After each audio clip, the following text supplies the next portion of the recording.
The gunboats were beautiful little ships, and they were extremely well handled. And I admired the skippers. I thought they were everything you'd expect an Icelandic gunboat skipper to be. They were masters of their craft.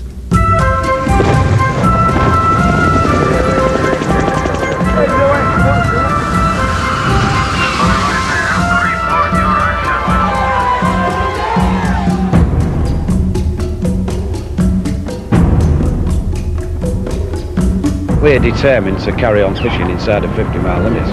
We're absolutely determined. And if it does take the same lines as the last Cod War, we had to do so much haven time. They make havens, one on the northwest coast of Iceland, one on the southeast coast. But this haven time does restrict a man's ability to catch fish on his own. The extension to 50 miles, of course, was greeted with, you know, a great deal of hostility. Again, it was seen that people were pushing out into international waters, the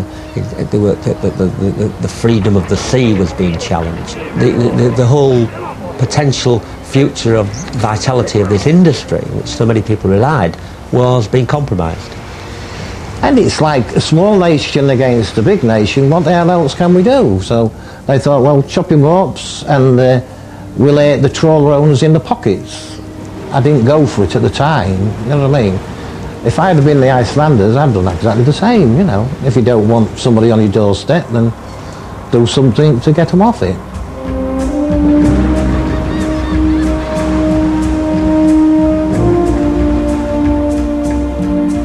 Englendingum þótti að við værum að stefna lífi breskra sjómanna í hættu með því að klippa á togvéran.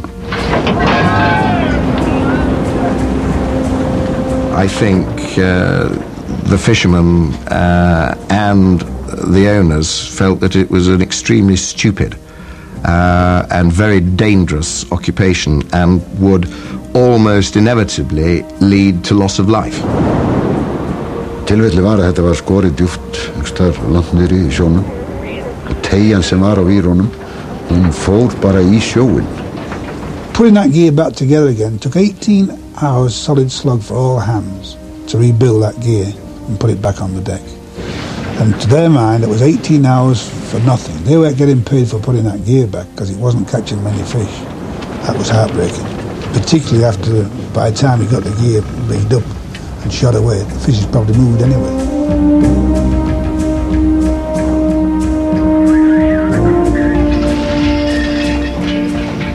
Neville says, we'll rig a booby trap up for when the Jaeger or any of the gunboats come. So I said, and what's that, skipper? So he said, we'll get that old trawl, and when he comes, we'll throw it over the side and you'll release it on an old messenger wire. So I said, oh, good idea. What's all this for? So he says, well, when he comes alongside to chop our warps, he'll run right across that net and foul his propellers up.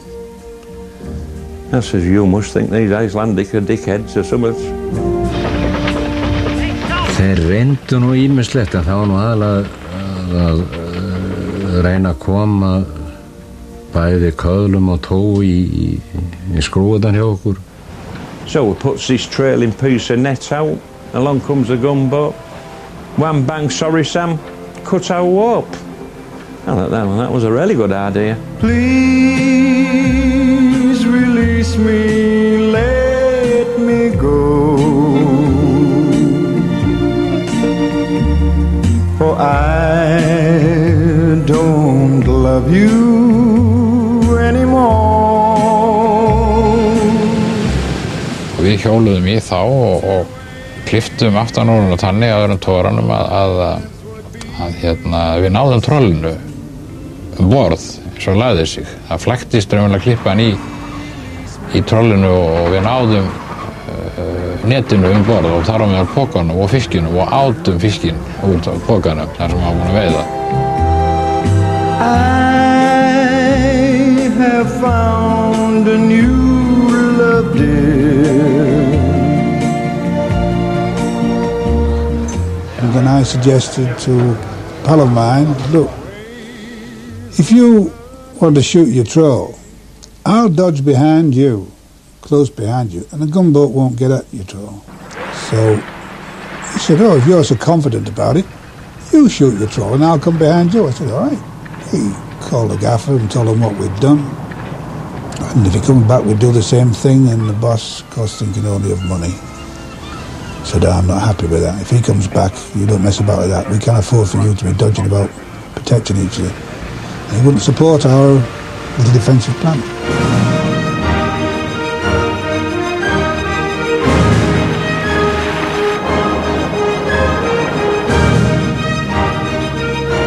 What action will the British trawler fleet take if the government does not do anything about the situation today? I would think that we've no choice whatsoever what we do about it. We can't fish here, it's impossible. We therefore have to leave, there is no choice of it. Þeir sigldu út megnið af flotanum og hótuðu því að þeir kæmu bara heim ef þessu héldi áfram og þeir fengi ekki meira aðstoð frá enskum stjórnvöldum. Vildu nú herskip, en fengu það ekki það sinn, en fengu þá dráttarbátana. En skipin sem þeir komu fyrst með þarna aðstoðarskipin úr Norðursjónum, það gekk illa hjá þeim. Þeir lentu hérna í íslenskum vetri og þeir þoldu það ekki. Svo að þeir keyptu þeim nú heim og komu þá með þessa stærstu dráttabáta sem Bretar áttu, sem voru rosalega fín skip. Well, Lloydsman was a very powerfully built but slow ship. She, just as the gunboats were much tougher and had a thicker skin than we did, Lloydsman was tougher and had a much thicker skin than they did. And I don't think any of the gunboats thought that Lloydsman was a joke. Þeir voru til stór hættuleg skip, sko, því að þá vantaði nú ekki viljan hjá þessum mönnum. And they come out with these oil rig ships, these tugs. I said, what do you think they're going to do? In bad weather at Iceland. I said, what speed do they do? 10 knots. I said, you must be crackers. I said, 10 knots? I said, do you realise what the Icelandic gunboats steam at? How long was it there? These tugs and whatever that was the secret weapon. It was it was the best laugh of all, I think. Icelandic Coast Guard, you are requested to hold your gear. They had the charm on their side, really, I think, the Icelandic gunboats. There was just running rings around all these tugs and what have you. Dráttabátum voru mannaðir, sko það voru þessi bara skipstjóri og hans áhöfn sem höfðu verið á dráttabátum þegar þeir voru teknir á leigu. En síðan setjaður borð einn sjóliðsforingja. Og ég öruggur því að hann var úr sérsveitum breska sjóhersins og hann hafði þau fyrirmælum það að reyna að sökkva eða allavega að skemma varðskipið þannig að þau varu leik. Thank you, Stuart.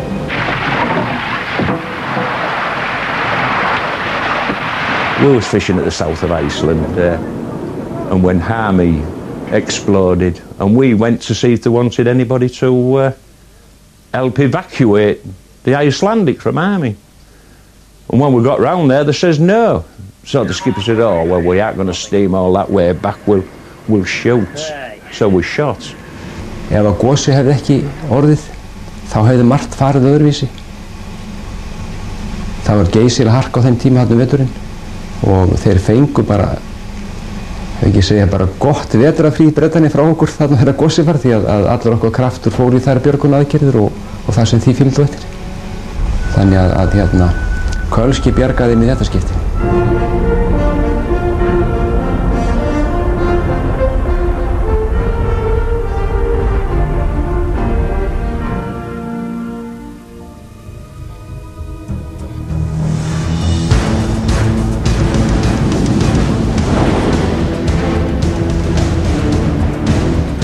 Við vorum á siglingu og reiknuðum ekki við neinu skipi, svo sáður hann inn á radarinn að þetta var skip sem var á veiðum og einskipa. Og Guðmundur fekk leyfi frá stjórnstöð og yfirvöldum í Reykjavík að mætti reyna tök. Og þegar við komum að þá hann að drösla inn hljóðránum og setur svo ferð eins og þeir var að venja.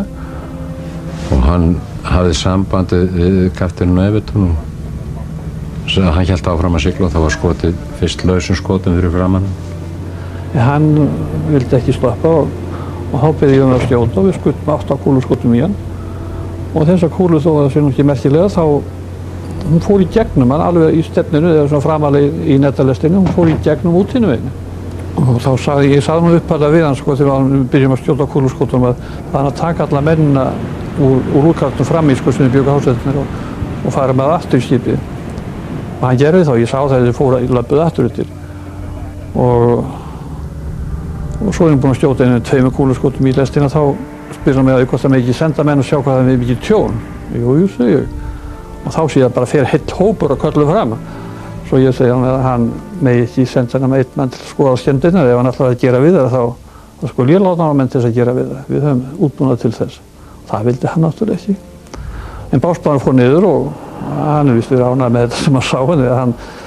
Hann hélt áfram og við héldum áfram að skjóta. Það fór, ég held að við búið að gata hann sem ekki 9 göta á hann. Og þá var hann náttúrulega búinn að kalla á aðstoð og herskipið voru komin og það var ekkert fyrir okkur en að fara í burtu. Herskipið myndi aldrei líða það ég væri að skjóta á breskan togar og taka mennin úr hann. Það myndi aldrei líða, það myndi sökka mér höndum.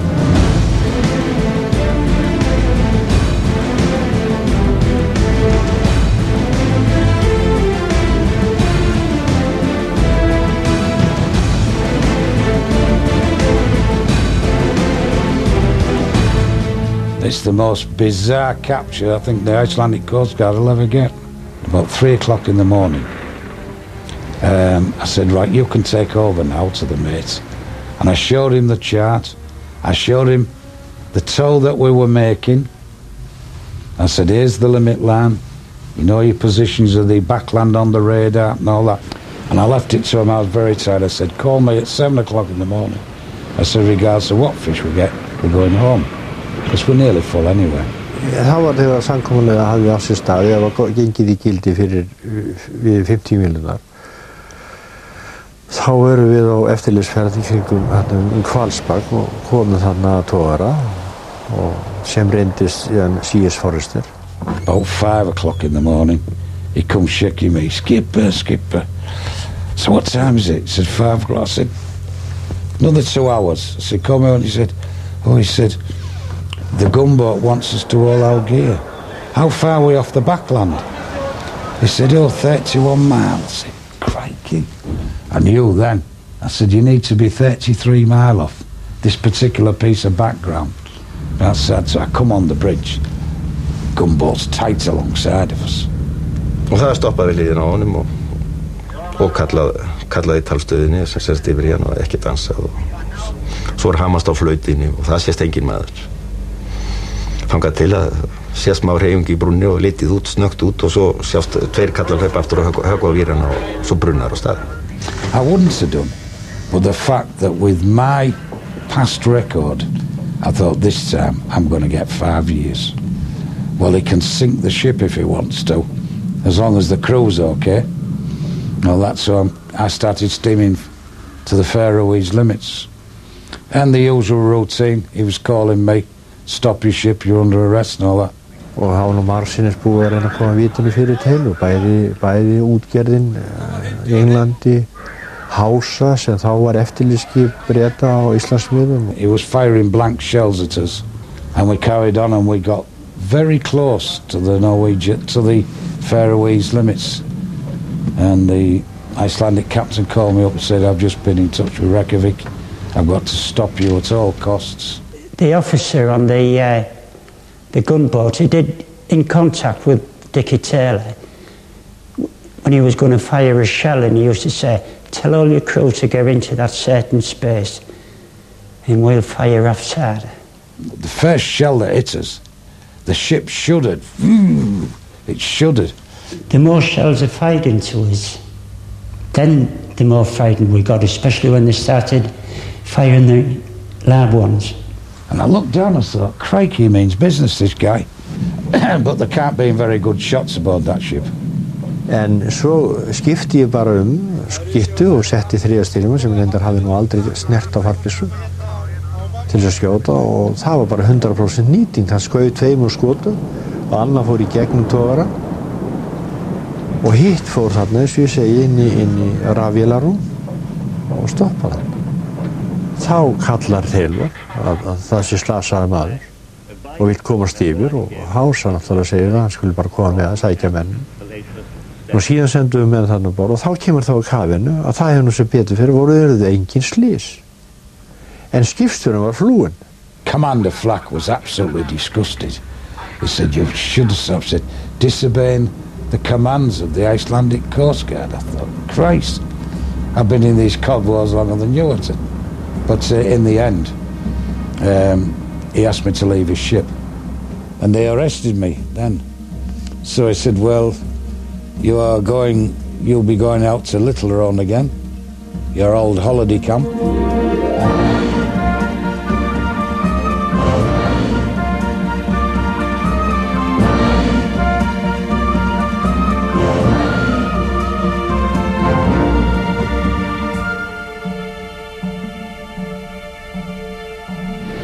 Og 52 fært út í 4 mílur og ég held að enginn gerði sig grein fyrir því þá að það yrðu 20 ár í 200 mílur. Ég býst að sá maður sem hefði sagt það 1952, hann hefði verið talinn létt geggjaður eða ekki, algeggjaður.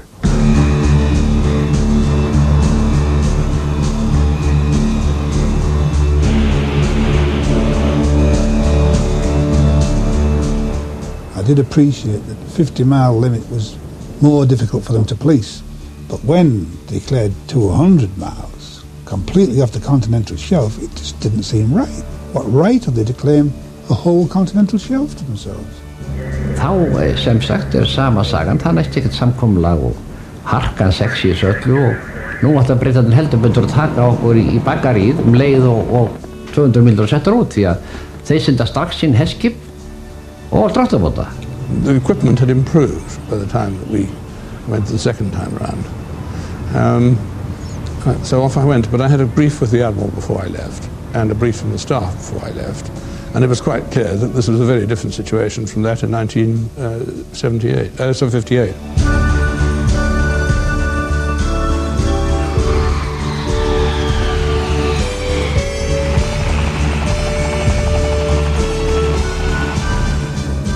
Síðan gerist það að það var ákveðið að byggja skip í Hvelli og við áttum teikningun á Ægi og hann hafði reynst bara vel, eða nokkuð vel, hann að Týr nú bara svona vasaútgáfan af Ægi og hann var kominn þarna í slaginn eitthvað þetta bil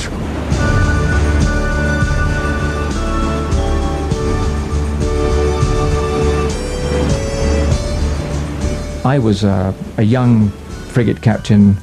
I had a captain at sea, senior to me, a 4-stripe captain, and so he told me what to do, and the politics was quite a long way from my life. And there was, of course, an admiral above him, and then there was the Ministry of Defence and the politicians above that. So we were a long way down the ladder. And as far as politics were concerned, we had a very clear set of rules of engagement which told us what we could and couldn't do. We always, right from the beginning of our patrols, were warned, and very properly, that we were going up to deal with a group of expert seamen who'd been used to operating in rough conditions, and we had to be extremely careful that here was somebody who was actually much better at doing this sort of thing and in a better ship than we were.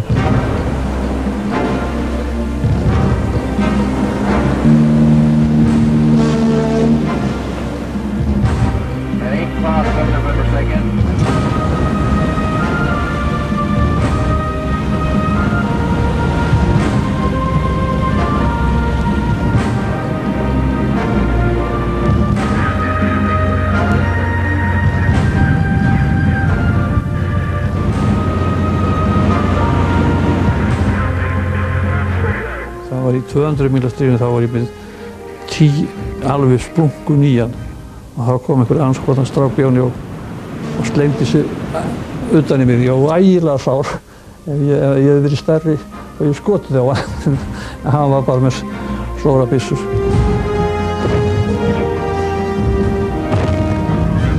And I was given a beat, if you like, a patrol line, and went up and down that waiting for something to happen. And I began to think, oh dear, this is going to be boring. And then suddenly Tyr came out of the undergrowth and started heading towards the defended area. So the next frigate, Tartar, and I went off together to intercept the Tyr, who was obviously coming towards the trawlers.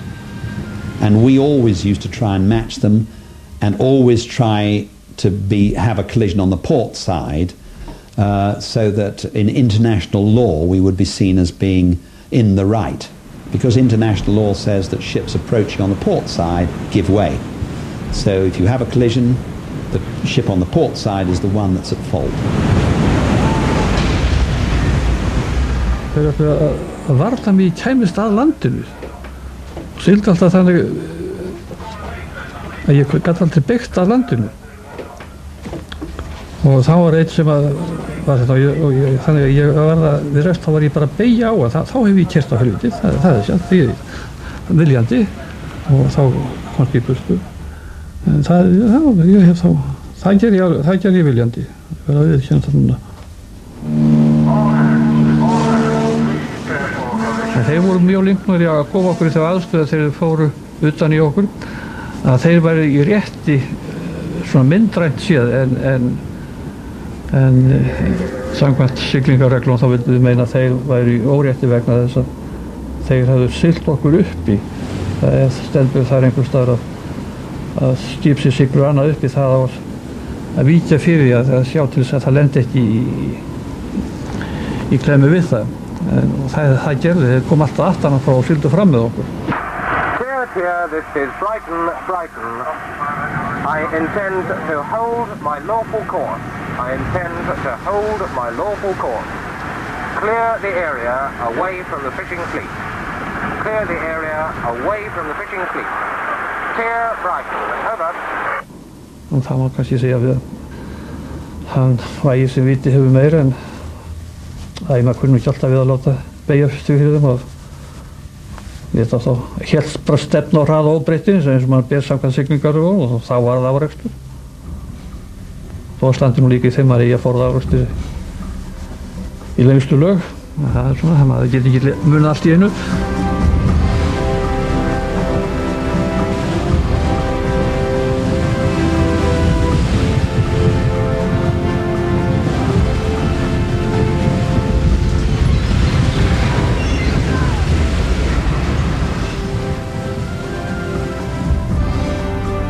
The Icelandic did cut my trawl ropes 3 times to my knowledge. The only one time it was in a stern fisher, a fresh fisher, but she was a stern fisher, the CS Forester. 2 the British Coast Guard vessels. One had a liaison officer on board, a friend of mine, Mick Osborne, and I called Mick Osborne up, HMS, I forget the name of the ship. I said, Mick, we have found a few fish marks. We're going to shoot our trawl. Can we have some protection? He said, yes. I speak to the captain. Shot the gear. And Mick Osborne, my friend, said to me, right, if we arrange with the captain, 1 British gunboat will be tight on your port quarter, the other one will be tight on your starboard quarter. The Agar cannot get between us. He said, we guarantee. So we are fishing away. And I looked aft and I thought, them British gunboats are very close. You wouldn't get a cigarette paper between the 2 British gunboats. And the Agar was circling ahead of us. He gave us the official warning. Well, I wanted to answer him and laugh, but I thought, no, that's too disrespectful. So I didn't say anything. And he started coming on my port side at full speed. I thought, crikey, there's got to be a collision. And as our gunboat, HMS, forget his name, I'll call him HMS Useless. and he was tight on our port quarter. And as the Agar got down our port side, the British gunboat backed away to port. And he just circled us in one motion and bang, the explosive cutter went. And it chopped our port warp. So I called the captain of HMS Useless up. I said, what's this guarantee you'll give me? He said, we are terribly trouble. There would have been a collision. I said, yes, I know that. And the captain of the Odin knows that. I said, it was only you. I said, you should have stood your ground.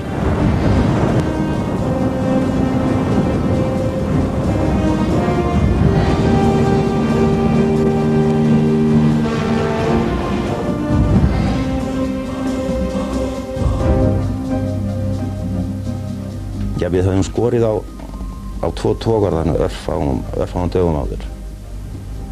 Og þeir þarna fylgdu okkur á radar bara sem sagt inn og sá okkur fara þar inn.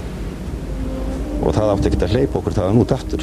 Ég var þá á Þór þegar ég kom út frá Seyðisfirði og þá voru þar 3 dráttabátar. Það var Loismann sem var þarna þeirra fremstur. Og þegar við komum út þá gaf ég þeim stöðvunarmerki því að ég vildi vita hvað það var að gera hérna innan íslenska landhelgi. En í staðinn fyrir það að stoppa þá kom annar dráttabáturinn þessi olíuborpalls í bakvasíðuna hjá mér. Þetta var 2400 tonna skip. Og stefnishár og þannig að stefnið á honum, eftir hlutin á stefninu kom alveg upp á Reykháf. Þegar ég beygði mundana þá hlungaðist hann utan í hina síðunan þarna Stara Aquarius held ég hann hafi heitið. Og hann skrapast aftur eftir og þegar við komum komin vel aftur fyrir mig þá sný ég skipin aðeins til og skýta einu kúluskoti í hann og þá lögður allra flótta út. Þarna er ráðust á Íslands varskip innan 3 mína landhelginnar og það er ekkert annað, það að ráðast á Íslands varskip innan 3 mína landhelginnar, það er bara árás á íslenska lýðveldi. Og þá var bara að svara því 1 og 3.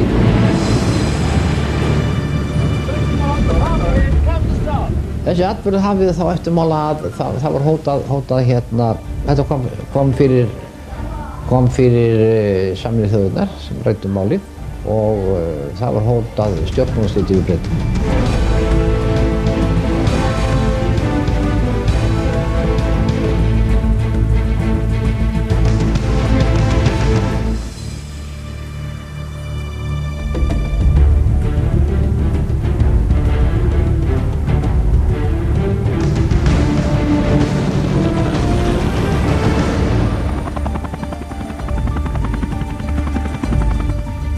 They were quite distinctive characters, and they commanded their ships in different ways. Some were more aggressive than others. I mean, we knew a little bit about them because they were all known to us before the Cod Wars as individuals. So we had little character sketches of most of them. And we always knew if somebody was on leave and somebody else was driving instead, or whatever the form was. Yes. Oh, the driver of Balder, and I can't remember his name, but he was very aggressive.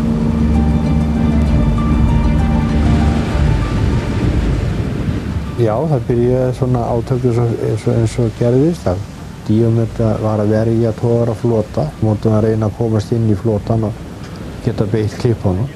Og það endaði með því, hún sigldi á okkur sko, en þó ekki, jú, alvarlega má segja það, eða það til að urðu skemmdist og skemmdur á varskipinu. En fyrir rest, þá gætt hún ekki að þessu.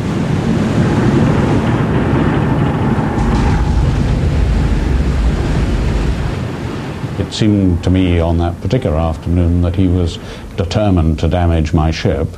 20 attempts at collision, 4 successful. Afturendin á Baldri, hann sökk inn í bakvasíðan á honum, stjórnborðsafturendin á Baldri sökk inn í og hann skildi eftir, já, ég veit ekki 10 metra rifu þarna í síðan á honum. Þetta var raunverulega hann sem sá að rífa skipið vegna þess að við vorum búin að slá á stopp þegar hann lenti á okkur. He was heavier and stronger and better built, and he had this tin opener on each of his quarters, which was very effective. Það kom þarna heljar mikil rifa á hann. Þar á meðal fór hornið þarna inn á bar til þeirra, setjast á við hann og hreinsaði veggjónum, myndir af konungshjónunum. Yes, we managed to save the photograph of Her Majesty the Queen, but regrettably His Royal Highness Prince Philip got lost in the action.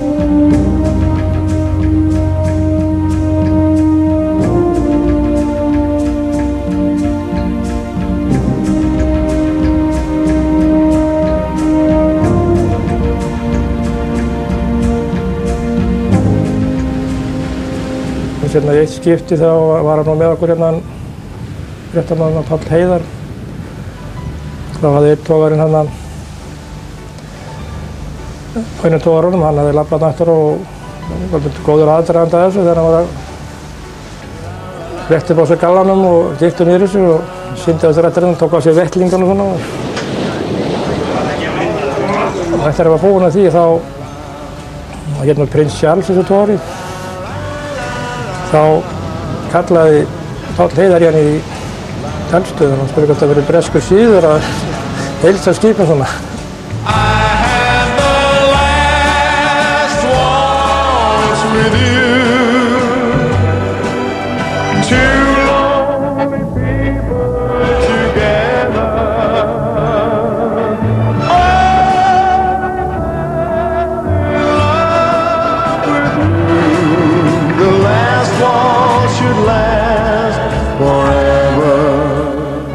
Plus the fact the Icelandic Coast Guard skippers, they knew the score.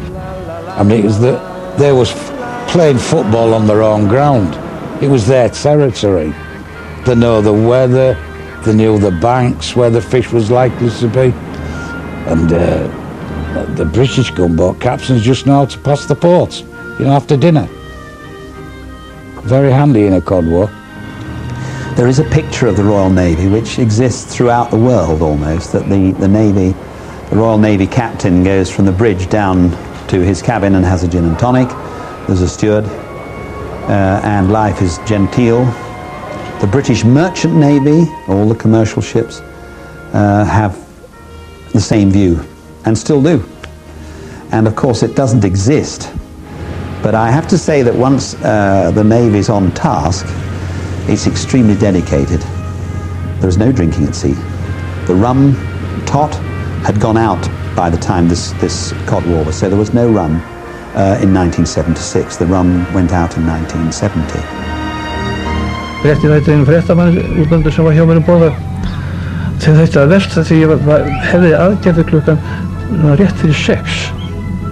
Því það dinner hjá þeim klukkan 6 og þá fara þeir í uniform, þeir erum alltaf í uniformi, með hvítt hálstöy og slaufu og fá sér, ég held ég fá hann ekki með eitt viski fyrir mat. Það er voða lítið vín en svona þeir eitthvað að vera.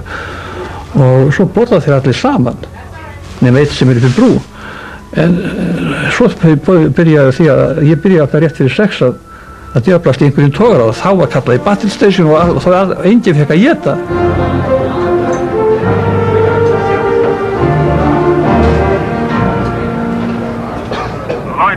Lloydsman, this is Silla. How do you receive? Over. Silla, this is Lloydsman. Yes, I'm receiving you fine. Over. Good evening, old man. This is Silla. I have some information for you. The Icelandic gunboat Aegir has just left Derjafjord. Svo var nú mjög vinsæl aðferð það var að það var í gegnum fjarskiptin. Það var þannig til dæmis þegar 200 míla síði var að þá eltu freigáturnar okkur á varskipunum og hérna melduðu alltaf stað, stefnu og þess áttar á svona kortis hálftíma fresti til að láta togarana vita að því hvar við værum. Og þetta voru þeir að gerðu fyrstu dagana og við byrjuðum á því með þá að taka upp á segulbönd þessa meldingar og hérna og síðan einhverjum dögum seinna þá byrjuðum við að spila þessa meldingar fyrir þá og hérna sem voru þá rangar, þá voru við einhvers staðar alls staðar annar staðar og þá fórum við að rugla á rýmin og þá byrjuðu bresku herskipin að kalla út að þetta heyrðu ekki þessa tilkynningu, þetta hefði verið fölsk tilkynning og þess aftur og þá náðum við því upp á segulband þannig að við gátum farið að þegar þeir voru að senda út raunverulega tilkynningu á stað okkar þá gátum við spilað inn í heyrðu þið ekki þessa tilkynningu, þetta var raun tilkynning þannig að þeir gáðust upp á þessu mjög fljótlega. Okay, boy. This is how Iceland's Coast Guard vessels spend much of their time in. If this warship were travelling at her normal speed, I might easily be washed off. Things came to a head a week ago with the death of an Icelandic seaman. This trawler is within 50 miles of the coast of Iceland. Þetta byrjaði með því að ég fór sem blaðamaður á Vísi, þá fór ég út með tí í leiðangum með Guðmundi Kennesteð. Þegar ég að fara í land þá segir hann við mig að ég búinn að vera með fólk frá BBC og Daily Telegraph og svona hinum ýmsu bresku fjölmiðlum. Af hverju farið þið ekki íslenski blaðamenn um borð í breska freigátur? Og svo var það bara eitthvað viku eða hálfum mánuði seinna þá var ég komin til Bretlands og borð.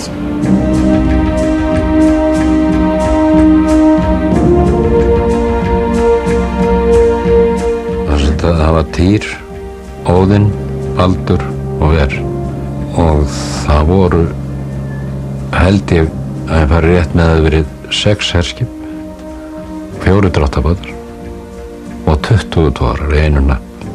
Og togararnir voru á þeim tíma tvívegis búin að neita að veiða bara að gefast upp því að þeir segist ekki í standi þessu helvítis villuslífi. Ef þeir færi að fiska þá væri viðkomnir og giftu með þeim. Nú þeir hefði eitt hér að gera ef þeir mætti ekki fiska og áhöfnir voru ákveðlega þreyttar því að þeir fengu svo lítinn afla að þeir hefði eitt kaup.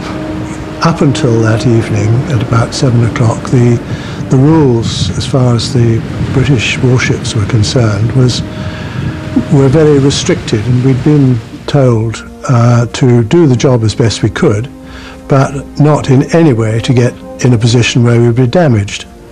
That's our own ships would be damaged. Well, this made it really going into battle with your hands and feet tied together, and you really couldn't do anything. Þetta voðalegt ástand að vera hermaður á velvopnuðu skipi og láta oss einhvern björgunarskipi að angra sig. And then at 7 o'clock on May the 6th, the change in the rules came through to say that we were now allowed to carry out full protection and to ensure that the frigates did their job. There was the possibility they might get damaged in doing it. We made it absolutely clear to each of the gunboats there that the rules had changed. Og þá voru allir hægt að togarana og við vorum að fara yfir svæðið og enginn að fiska. Svo allir kallar loftskiptamaðurinn í mig og segir að það einn að fiska fyrir framan okkur. Ertu viss það, segir ég? Já, ég viss það. Hann er 3,5 míla ferð og við tókum stefnuna þangað og þeir voru rétt fyrir aftan okkur á Pálmur. Tyr was the vessel I was marking, and she suddenly decided she'd go after one of the trawlers with her cutter-down. And having a cutter-down, it's quite clear that she only had one action in mind, and that was to cut the trawl of the trawler. So I closed in on the port quarter about 100 feet away, 30-40 degrees behind, so that she couldn't hit me, whichever way she turned, and sounded a short blast and hoping that she would veer to starboard to keep away from the trawler. But she didn't, and a minute later I sounded again and then turned to starboard and hit her in the port quarter. Ég var nýkomin í koju og var ekki sofnaður, búinn að vera eitthvað lengi á löppum. Svo var ég allt í einu bara komin upp á vegg úr kojinu, bara líka á þýlinu og sem er djöfullinn sjálfur, það ekki svefnfriður fyrir þessum mönnum. Og kemur svona á mitt þyrluþilfarið og mitt yfir vélarrúminu, þannig að hann hefði ekki eitt gat þar, þá voru náttúrulega grunaði það, hann ætlaði að gera það. Og það voru þvílíkir skruðningar og djöfulgangur og Týr bara byrjar að hallast og fara yfir og ég sé bakborðskrúfan kemur upp og sem sagt pískar það sjóinn.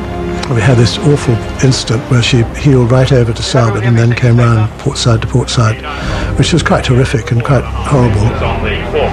Og ég heyri það einhver sem segir segir niðri, my God, she's going over. Þá hringi ég niður í vélarrúm og spurði hvort það sé allt í lagi það. Já, segir hún, það báliti en það ekki keyrt. And I hoped that no one had been thrown over the side, so I asked the captain if anyone had been thrown over the side, and he said, I don't want any help from you. Skipið það snerist alveg 180 gráður, snerist alveg við, og þá sé ég togarann hérna rétt hjá okkur og ég setja fulla fyrir því klippurna var úti. So having unwound myself and got myself into gear again, I took up the same position on the port quarter of the Tia as she approached another trawler with her cutter down. Það svona 5 mínútur þá ég búinn að klippa ántróðlið. Þá hann alveg trítilóð eins og ég þó vel skilji það.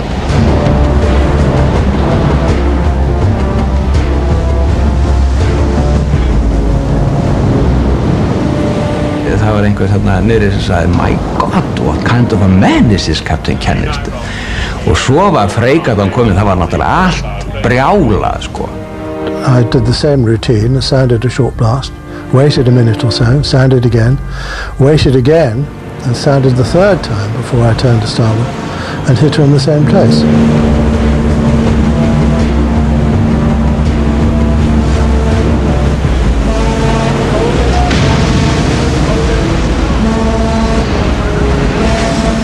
Hann keyrir þarna nákvæmlega eins og við fórum á hliðina og þegar við komum upp úr þeirri dýfu þá verðum við varið við það stoppum báða vélarnar þegar sko úr á hliðina að það eitthvað annar í vélinni.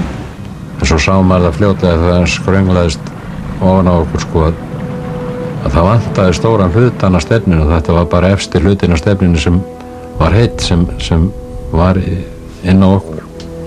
Bara sett stefnan beint á Seyðisfjörð, koma sér þangað sem fyrst til þess að fara að sleikja sárin. Við áttum nokkuð margar ferðir í járnsmiðinu á Seyðisfirði. Það var alltaf tekið vel á móti okkur þar, það voru góðir menn.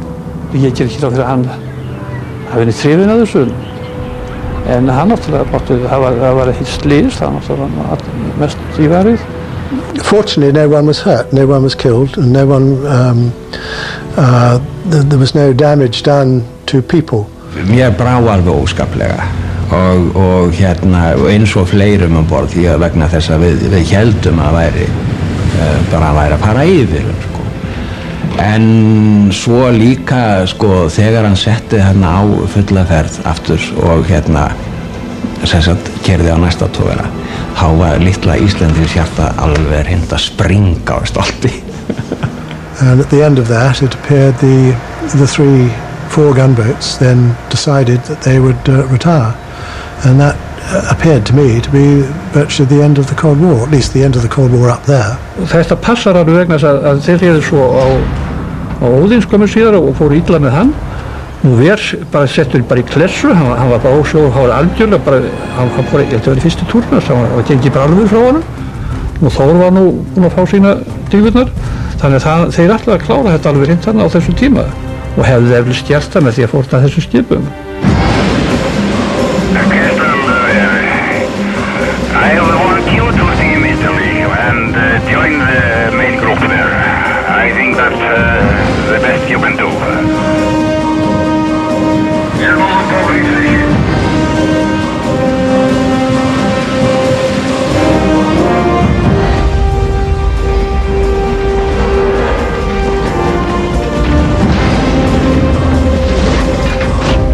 This is Leander. Have you got any casualties? Over.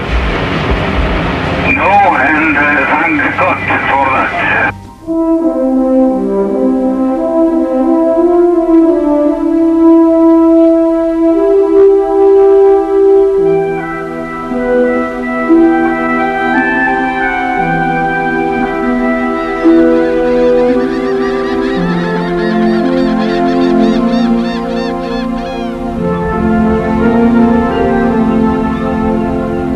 Já, við fórum út á miðlínu og fylgdust með þeim þegar þeir sigldu þarna yfir á leið til Englands. ég hugsa að fyrirmæli að utan hafi komið að herskipin sæju það að það yrði einhver eftir þess að þeir fóru iðulega sigldu inn og komu svo með reksturinn yfir línu. Það var alveg ólýsanleg tilfinning að sjá þá hverfa út úr íslenskri lögsögu og hverfa út af radarna. Það var alveg ólýsanlegt. Menn að breyta sögunni. Það verður hana með 12 mílna stríð, við erum með 50 mílna stríð, við erum með 200 mílna stríð. Þetta er mesta breyting sem hefur orðið á höfunum í sögum mannkynnsins.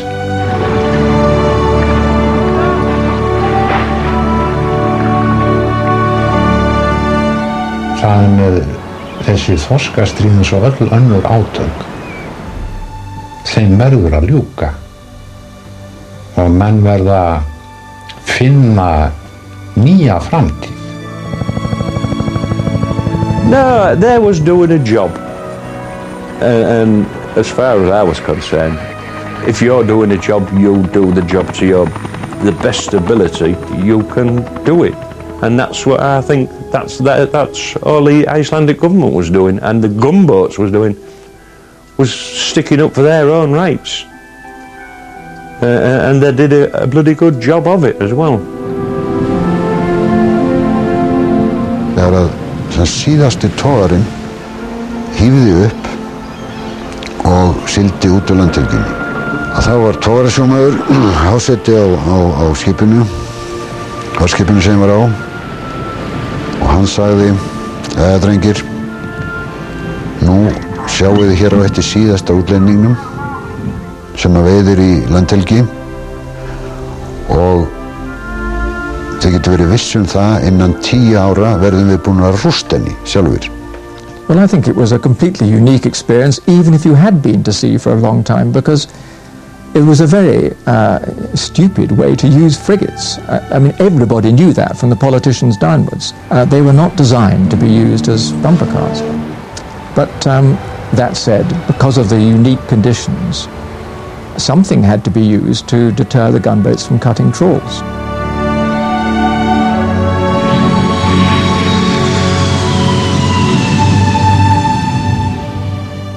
This early warning system in Reykjavik and Keflavik and where have you, so we had to pay the price. If we didn't stop fishing there, they would move out and that was it. So we paid the price and that was it. They started to scrap the ships, sell the ships. That's it, we're all thrown on the scrap heap. Our grandfathers, fathers fished here. We'll never be stopped. But we never ever knew that, not until the papers came out. The trawl owners knew. They knew about the amounts of fish they'd been offered. But a lot to do with Harold Wilson, then Prime Minister, his pride, you know. Because in the old days, you show the British flag. It's called gunboat diplomacy. You send the British gunboats, you know. But it just didn't work. And funny enough, Sir Admiral Lefanu, he said to me, it won't be down to the fishermen or limit lads, it'll be down to politicians. And how right he was.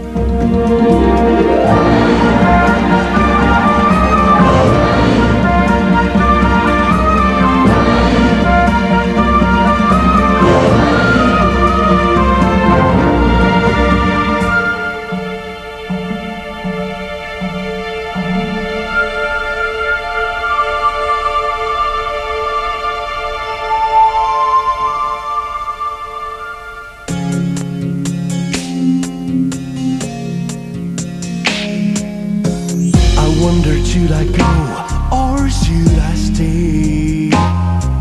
The band had only one more song to play, and then I saw you at the corner of my eyes, a little girl alone and so shy. I had the last waltz with you, two lonely people together. I fell in love with you, the last waltz you